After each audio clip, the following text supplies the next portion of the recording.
Why did no one notice? She was still holding the position long after the pain should have forced her to stop.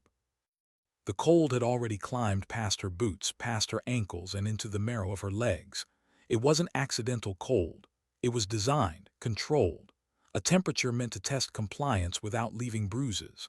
Anna Sharma stayed pressed against the concrete wall, thighs parallel to the floor, breath slow and measured. 4 seconds in, 7 held, 8 out.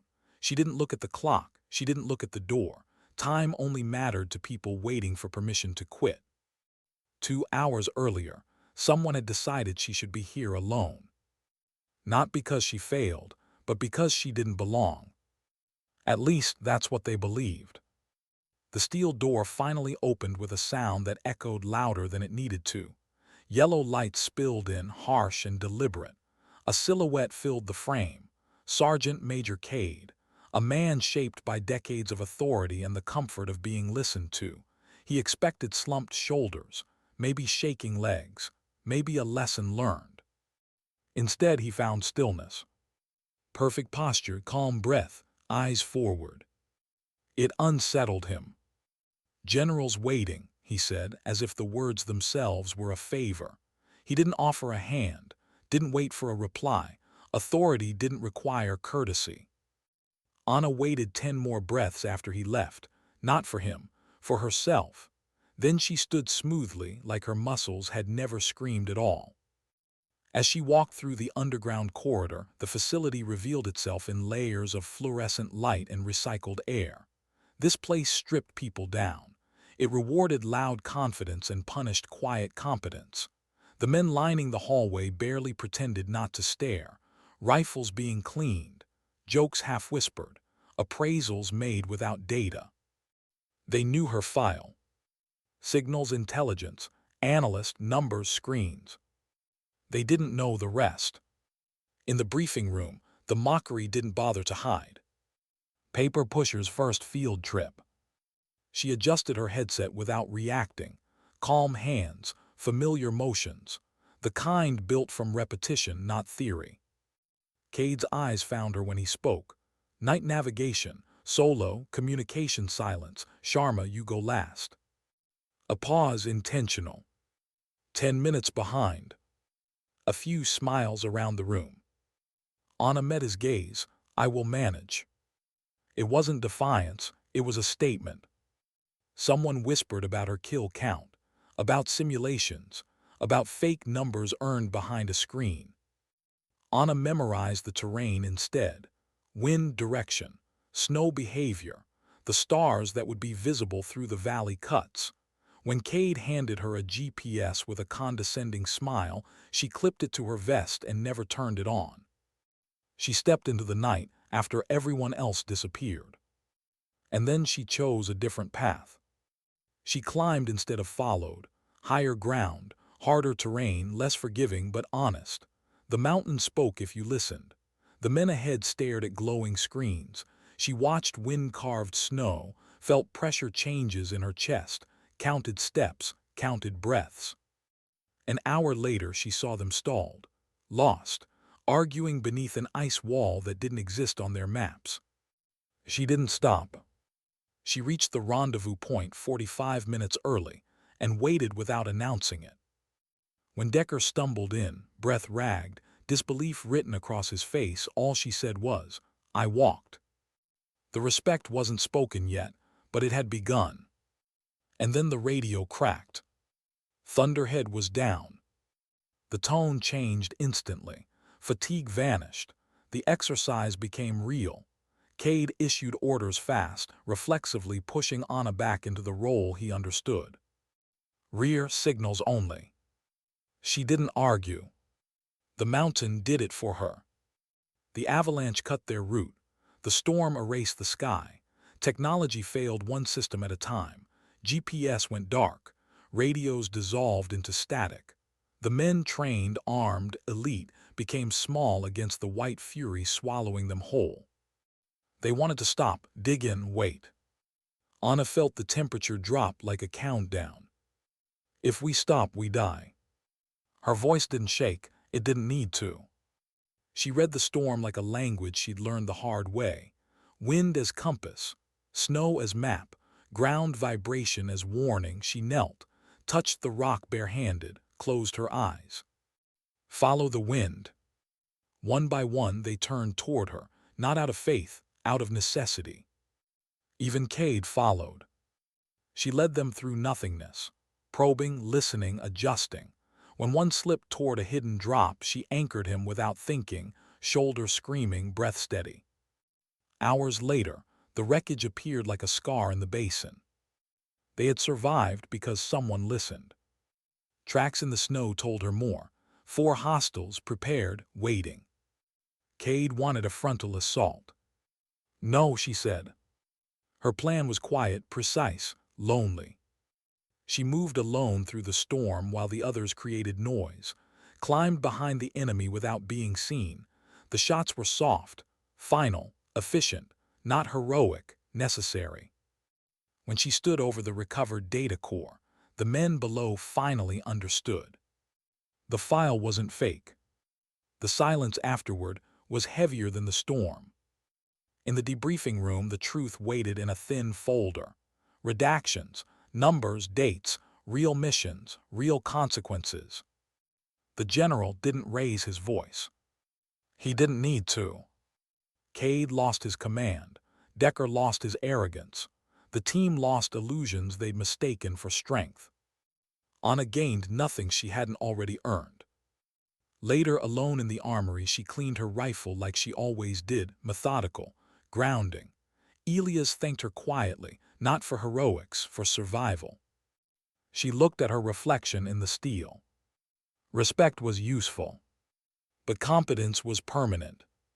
Sometimes dignity doesn't speak. It simply acts. Why did the storm feel less dangerous than the silence coming from the men behind her? The wind didn't scream yet. It whispered, low, testing. The kind of sound that told you something worse was thinking about arriving. Anna paused at the edge of the ridge, boots planted, spine straight, eyes narrowed against the shifting dark. Behind her, the team clustered closer than doctrine would ever recommend. Not because she ordered it, because fear compresses distance. She felt it in them, the anxiety, the quiet panic no one wanted to name. This was the moment people made mistakes. Sergeant Major Cade stood just off her left shoulder, jaw clenched so tight she could hear his teeth grind when the wind lulled. He hated this. Not the cold, not the risk, the uncertainty, the fact that the answers weren't coming from him. His authority had always worked like gravity, automatic, unquestioned. Now it floated, unanchored. Anna didn't look back at them. She didn't need to. She could hear their breathing. Too fast, too shallow, expensive gear humming uselessly in the dead air. The storm was thickening, eating the stars one by one until even the sky seemed to turn its back on them. Single file, she said quietly. 10 feet, don't rush the ground. Her voice wasn't loud. It didn't compete with the wind. It didn't have to. Calm carries farther than fear. They moved. Every step was deliberate, probed, considered. The snowpack changed texture every few meters, powder to crust to something brittle that cracked just enough to remind them how thin the margin was. Anna cataloged it all without thinking. The way some people read faces, she read terrain. Inside, though, something pressed harder. Responsibility.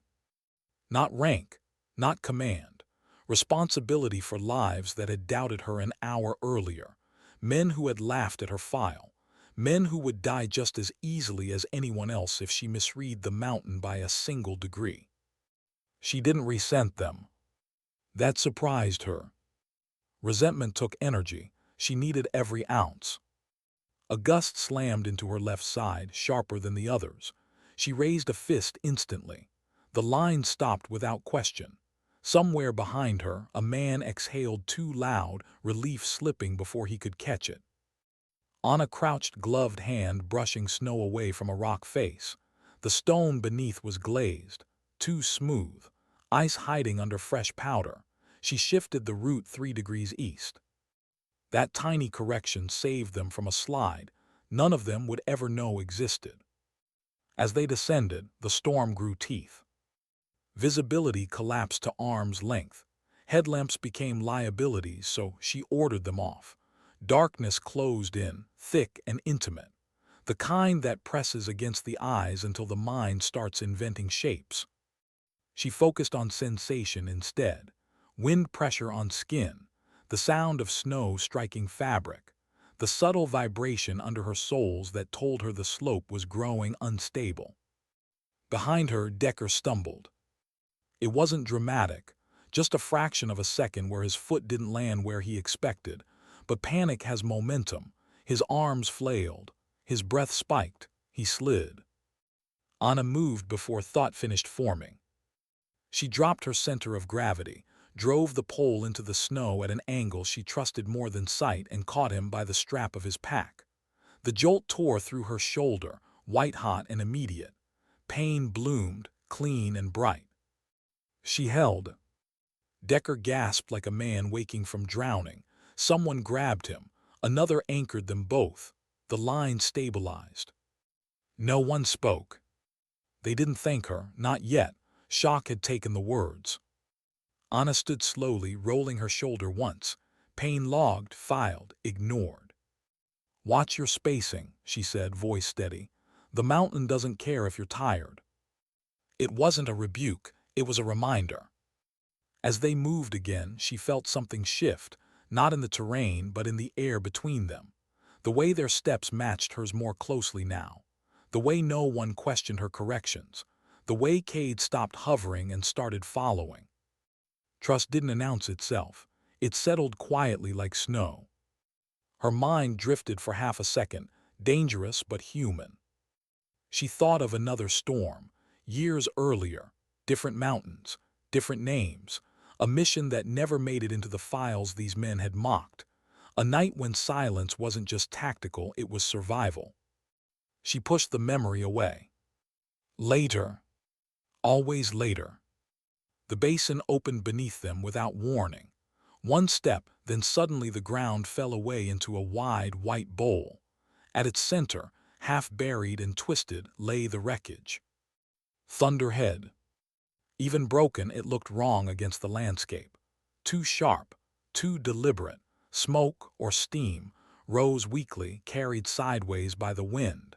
The storm eased just enough to show the damage, then surged again like it resented revealing anything at all. Anna raised her fist again. Halt. She scanned the perimeter slowly, methodically. This wasn't relief. This was the most dangerous moment. Drags. 4, maybe 5. Fresh, disciplined spacing, not panicked, not hurried. They hadn't crashed, they'd recovered. Contact was already here. She felt the familiar tightening in her chest, not fear exactly. Focus sharpening into something narrow and exact. Behind her, Cade lifted his rifle, instinct surging back toward what he knew. "We move now," he said, "before they disappear." Anna shook her head once, small, absolute. "They want us to rush." She pointed to the ridgeline overlooking the basin, rocks stacked in unnatural geometry, snow disturbed just enough to suggest preparation, a kill zone shaped by patience. "A frontal push gets us cut apart." Decker confirmed it through his optic, voice lower than usual. "She's right." That was new. Cade hesitated. The storm howled overhead, impatient. His authority strained against the evidence in front of him, against the memory of being wrong. "What do you suggest?" he asked finally. The question landed heavier than it sounded. It wasn't just tactical, it was personal. Anna exhaled slowly. "You fix their attention," she said. "Controlled fire, nothing wild, make them believe you're desperate." "And you?" "I remove the problem." Elias frowned. "Alone?" "Yes." The word wasn't brave, it was practical. She didn't wait for approval, she never had. The storm swallowed her almost immediately, her outline dissolving into movement and snow, each step lighter now, faster, purpose cutting through fatigue. The climb to the east ridge was steep, exposed, and exactly where no one would expect an approach. The wind masked every sound. The snow hid every trace. She used both like old friends. Above her the enemy focused downhill, weapons braced, attention tunneled. She reached the crest without a sound. From here everything slowed. Breath in, hold out. Targets acquired not as enemies but as obstacles. She moved with precision that had nothing to do with anger, each action measured, necessary, silent. When it was over, it felt almost anticlimactic. She retrieved the data core, its weight dense and real in her hands. Proof, responsibility, consequence. Below, the firing stopped. Silence rushed in to fill the space violence had occupied. She stood alone for a moment longer, storm whipping at her, heart steady in her chest. Then she turned back toward the men who had once called her numbers fake. And for the first time, she wondered what it would cost them to finally believe the truth. Why did the silence after the gunfire feel heavier than the storm itself? For a few seconds, no one moved. The wind kept screaming.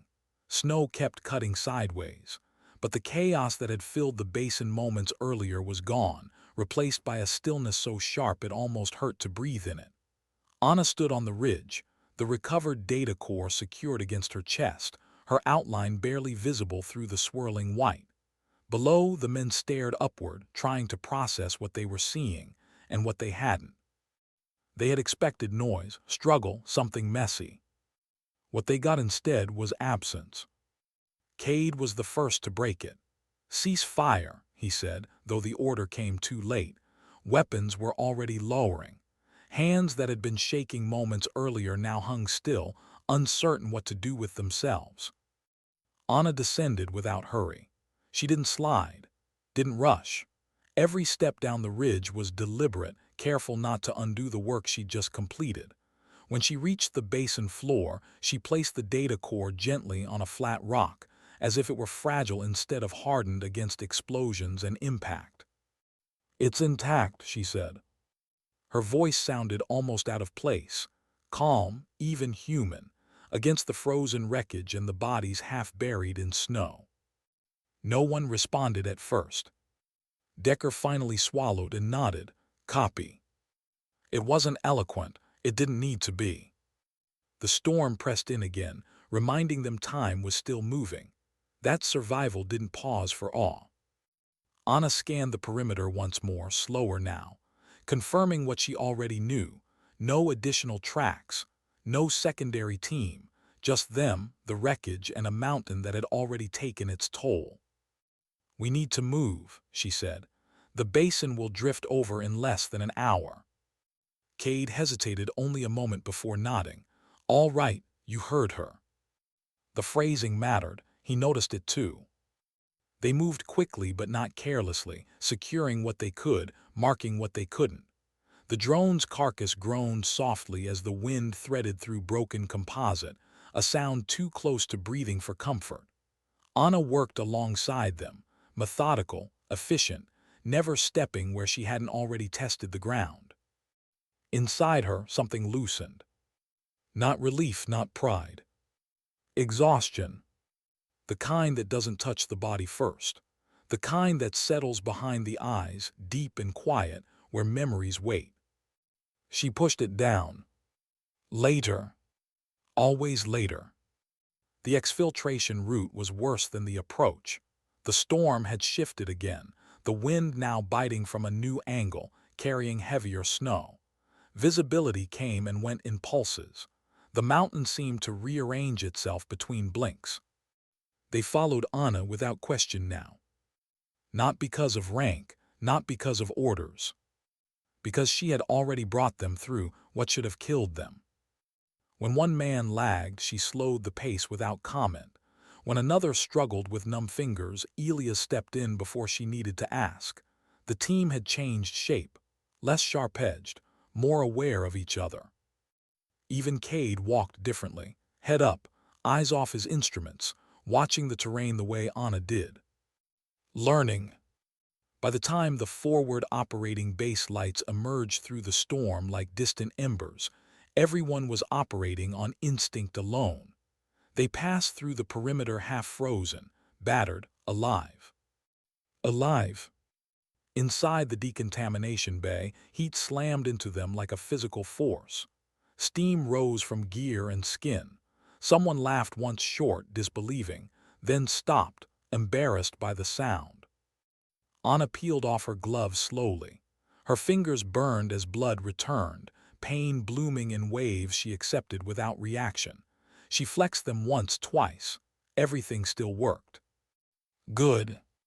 In the locker room, the men avoided looking at her directly, not out of disrespect, out of something closer to shame. They spoke quietly among themselves, voices stripped of bravado. Jokes didn't surface. There was nothing funny left. Anna sat on the bench and removed her boots. Her socks were stiff with ice. Her hands shook just slightly now that the danger had passed. She let them. Across the room, Cade stood alone, staring at the wall like it might accuse him if he turned around. His shoulders sagged more than she'd ever seen. Leadership weighed differently when it failed. He finally faced her. "Specialist," he said. She looked up. "I was wrong." The words seemed to cost him more than any reprimand could have. He waited, perhaps expecting something in return. Forgiveness. Acknowledgement. Anna simply nodded. "We survived." It wasn't dismissal. It wasn't absolution. It was truth. The debriefing was scheduled for dawn. No one slept. Some cleaned gear with obsessive precision.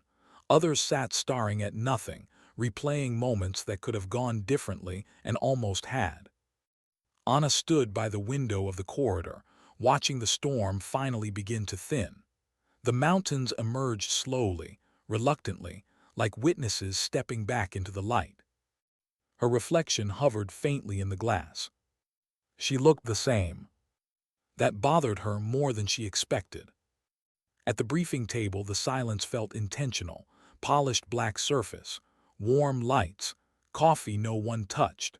The general entered without ceremony, his presence flattening the room into stillness. He didn't sit right away. He let them wait. Anna felt the familiar tightening return, not fear but anticipation. This part was always harder than the mission itself. The talking, the framing, the version of events that would be allowed to exist. General Madsen finally took his seat and folded his hands.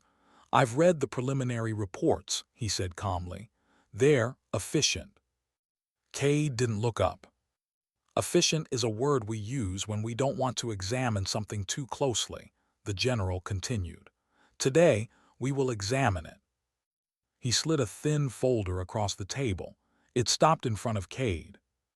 Anna didn't look at it. She didn't need to. Cade opened it slowly. The room leaned in without moving. Pages turned. Black ink dominated the paper, redactions layered thick, but what remained was enough.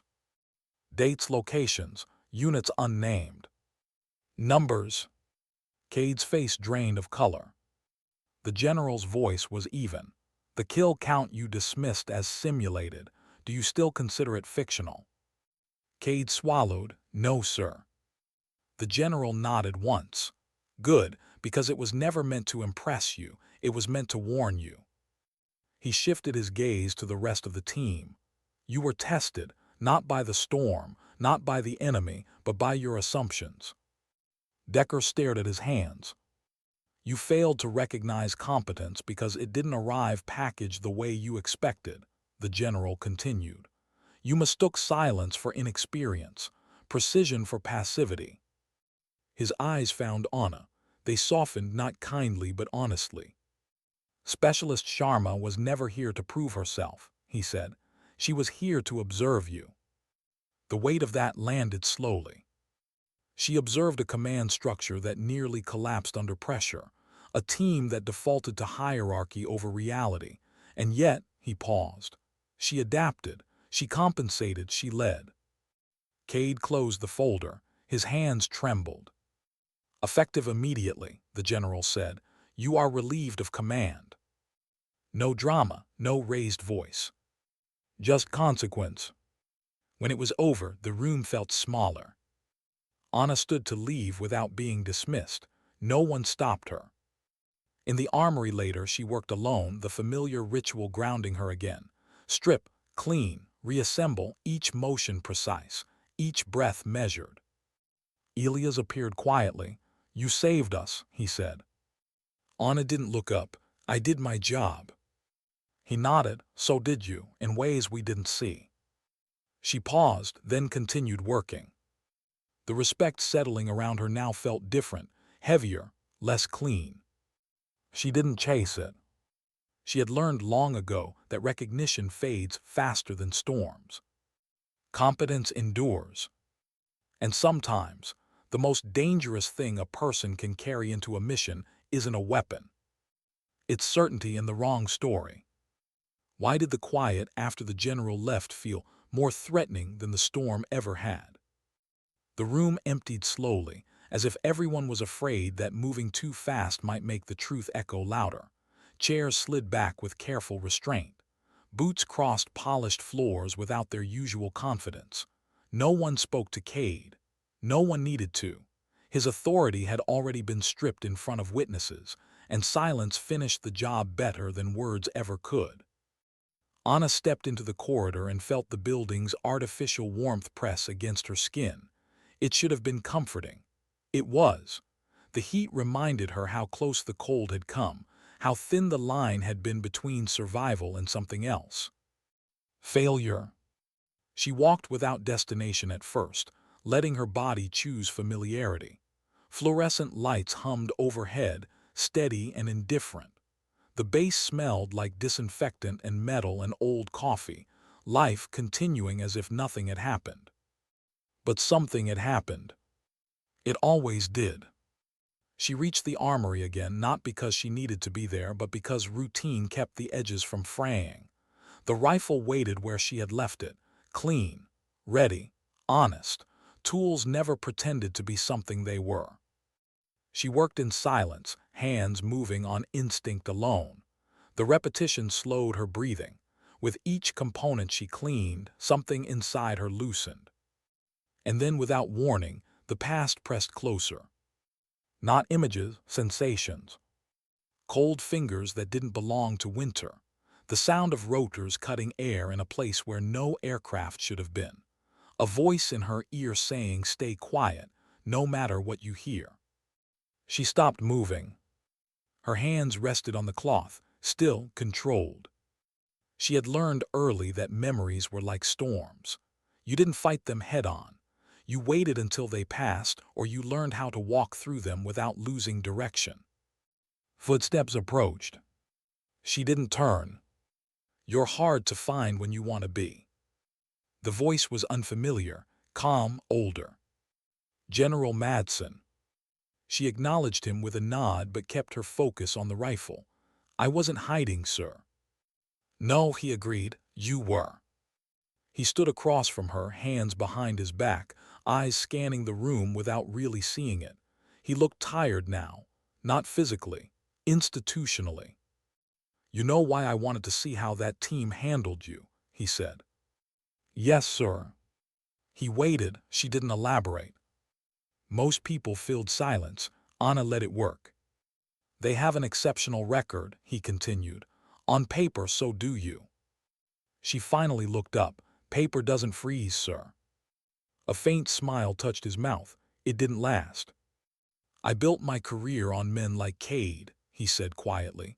"Men who act before they reflect. It worked in my time. It doesn't always work now." Anna returned her attention to the rifle.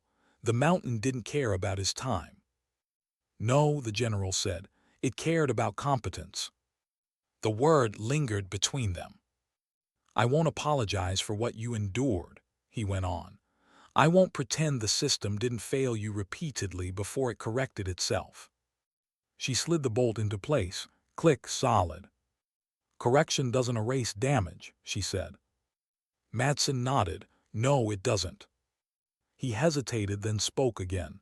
"Your transfer orders stand. My command, different structure, different expectations." Anna didn't respond immediately. Change was dangerous, not tactically, emotionally. She had learned how to survive in margins, in overlooked spaces. Being seen changed the terrain. "Will it be quieter?" she asked. Madsen studied her. "No." She nodded. "Then it doesn't matter." He smiled again, this time with something like respect. "Get some rest, specialist." She waited until his footsteps faded before exhaling. "Rest." She cleaned the last component and reassembled the rifle with care. When she was done, she didn't rack it. She simply held it for a moment longer than necessary. Sometimes, weight reminded you that you were still here. Later in the barracks, the atmosphere felt altered. Conversations stopped when she entered, not out of hostility but uncertainty. People didn't know where to place her anymore. She chose a seat near the wall and began unlacing her boots. Decker hovered nearby for a full minute before finally speaking. "I owe you an apology." She looked up at him. "For the jokes, for the assumptions," he swallowed, "for thinking skill had a certain look." Anna considered him. He looked smaller now, not physically, internally. "I didn't hear the jokes," she said. He frowned. "You did." "I filtered them out." "It wasn't cruelty, it was truth." He nodded slowly. "Still, I was wrong." "Yes," she agreed. Something in her tone made him smile faintly. "You're not going to let me off easy." "No," she said, "but you'll do better next time." "Next time," he repeated. She watched him walk away, shoulders straighter than before. Progress was rarely loud. That night sleep came in fragments. Dreams broke apart before forming fully. She woke once, heart racing, expecting wind where there was none. The ceiling above her was solid, still. Safe. She lay there listening to the quiet hum of the bass, aware that safety was temporary. It always was. Morning brought clarity and a kind of heaviness. Orders circulated. Cade was gone, his name already beginning to fade from relevance. Institutions moved on quickly once they were done extracting lessons. Anna packed with precision. Minimal, functional, nothing sentimental. Elias found her at the transport bay. "You leaving already?" "Yes." He nodded. "I wanted to say when the storm hit I was afraid, not of dying, of being wrong." She zipped her bag closed. "You were." "No," he said, "but I didn't know that then." Anna slung the bag over her shoulder. "Fear doesn't make you weak. Refusing to listen does." He smiled. "You're going to change things." She paused at the threshold. "No," she said softly. "Things change when people survive long enough to think differently." Outside, the mountain stood bare and indifferent. The storm's scars were already fading beneath fresh snow. Nature erased evidence faster than any classified report. As the transport lifted off, Anna watched the base shrink into geometry and light. She didn't feel triumphant. She didn't feel vindicated. She felt lighter. Not because she had been believed, but because she no longer needed to be. Somewhere below, the mountain remained, silent, unimpressed, honest. And Anna knew she would carry that lesson into every mission that followed. That strength doesn't announce itself. It endures. And when the world finally notices, it's usually because it has no other choice. Why did the silence inside the aircraft feel louder than gunfire ever had? The transport droned steadily as it cut through the upper air, a dull mechanical heartbeat that never changed pace. Anna sat strapped in along the side bench, helmet resting against the bulkhead, hands folded loosely in her lap. Outside the narrow window, clouds slid past like unfinished thoughts. No one spoke. The men across from her pretended to sleep or check straps that didn't need checking. Even now, after everything, words felt dangerous, as if saying the wrong thing might pull the past back into the cabin. Anna welcomed the quiet. Silence had always been her ally. It gave her space to think, to measure, to remember only what was useful. But memory didn't always ask permission. As the aircraft banked slightly, a familiar pressure settled behind her ribs. Not fear, not regret, something heavier, something older. She closed her eyes. Another aircraft, another time, smaller, louder, the smell of fuel thick enough to taste, a voice beside her speaking a name she hadn't used in years, then shouting, then nothing at all. Anna opened her eyes again and focused on the present. The hum of the engine, the vibration through the metal frame, the weight of her own breath. She was here. Alive was not an accident, it was a discipline. The transport touched down hours later on a strip carved out of dust and stone. No ceremony, no applause, just orders handed off and routes reassigned. She disembarked alone, duffel over her shoulder, boots crunching against gravel that sounded too loud in the open air. Her new assignment waited in a low, windowless building near the edge of the base. Unmarked, intentional, the kind of place that didn't exist unless you already knew it did. Inside, the lighting was softer, muted, less confrontational. People moved with purpose but without posturing. No one stared, no one whispered. That, more than anything, told her she was where she belonged. A woman in civilian clothes met her halfway down the corridor, older than Anna by a decade, maybe more. Hair pulled back tight, eyes alert without being sharp. "Sharma," she said, not a question. "Yes." "I'm Lewis," the woman replied. "You're early." Anna adjusted the strap on her bag. "I didn't want to be late." Lewis smiled faintly. "Good answer." They walked together in companionable silence until they reached a small briefing room. No long table, no elevated seat, just chairs arranged in a circle, as if hierarchy had been deliberately flattened. Lewis gestured for her to sit. "Your reputation preceded you," she said. Anna stiffened almost imperceptibly. "That's unfortunate." Lewis laughed quietly. "Most people say thank you. Most people confuse reputation with accuracy." "Fair," Lewis conceded. She studied Anna for a moment longer than necessary. "Tell me something. When you realized that team wasn't going to listen to you, really listen, why didn't you disengage?" Anna thought about the storm, the way the wind had pressed against her cheek like a warning, the sound of Decker sliding, Cade's certainty cracking. "Because leaving wouldn't have taught them anything," she said, "and staying kept them alive." Lewis nodded. "You didn't owe them that." "No," Anna agreed, "but the mission did." Lewis leaned back satisfied. "You'll fit in here." Over the next days, Anna settled into a rhythm that felt almost normal. Briefings that focused on reality instead of optics. Training that valued adaptation over aggression. Teams that listened first and spoke second. Still, something inside her remained guarded. Trust was earned slowly, even here. One evening, as the sun dropped low and painted the horizon in muted reds, Anna found herself on the edge of the compound, watching shadows stretch across the ground. The air was warmer than the mountains had been, but she still felt the ghost of cold under her skin. Lewis joined her without announcing herself. "You don't relax much," she observed. Anna shrugged. "Relaxation implies permanence." Lewis smiled. "You've been doing this a long time." "Long enough." "Before the file," Lewis said gently, "before the numbers." Anna's jaw tightened. "Those don't matter." "They do," Lewis replied, "just not the way people think." They stood in silence for a moment. "You ever think about stopping?" Lewis asked. Anna didn't answer immediately. Stopping meant stillness. Stillness invited memory, and memory was a terrain far less predictable than any mountain. "No," she said finally, "I think about choosing." Lewis nodded. "That's more honest."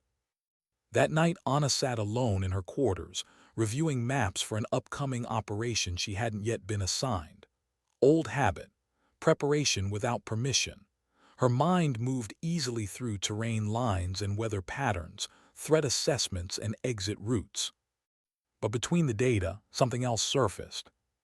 Faces. Not enemies, not teammates. People. A village half lit by generator light. A child standing too close to a door that shouldn't have been opened. A choice she had made once that saved 5 lives and cost 1. Her breath hitched. She closed the file and leaned back against the wall, eyes fixed on the ceiling. This was the part no one ever put in the reports, the quiet accounting, the nights where victories felt thin and losses stayed sharp. She pressed her palm flat against her chest, grounding herself. The general's words echoed faintly in her mind, not the reprimand, the acknowledgement. Sometimes survival wasn't about strength. Sometimes it was about accepting that you would carry the weight and choosing to walk anyway. The next morning her name appeared on a mission roster. Different continent, different objective, same uncertainty. As she packed, she noticed something unexpected.